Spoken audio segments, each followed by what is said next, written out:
Welcome to AETCM, the Emergency Medicine channel. We'll discuss on the precautions to be taken before attaching the paddles of defibrillator monitor to the patient. So there are few things that has to be noted down. So first thing is to make sure that the patient's chest is not wet. If you find out that the patient's chest is wet due to if it is a drowning victim, or if the patient is having an excessive sweating, the chest will be wet. So we need to wipe off the chest. We have to make sure that the chest is dry, and after that you have to apply the paddles of the defibrillator to the patient.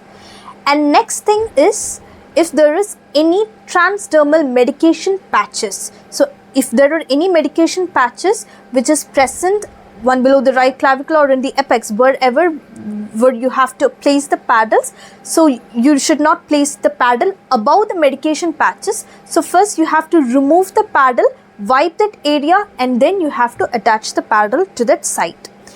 And the next thing is, in case of an implantable pacemaker. So if there is an implantable pacemaker, you can see a lump-like structure in that side. So the thing that you have to do is to not place the paddle just above that pacemaker site. You have to place it just below that lump that you can see.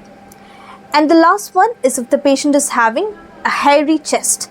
If there is hairy chest for the victim, mostly with the AED carrying cases, some companies will be providing the razors. If it is available, you can wipe off that site as soon as possible and then attach the paddles.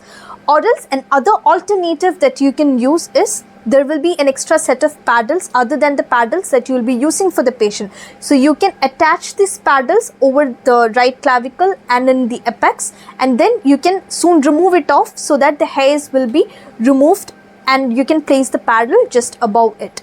So these are the precautionary measures that you have to take before placing the paddles of the defibrillator for a victim who have underwent a cardiac arrest. Thank you for watching.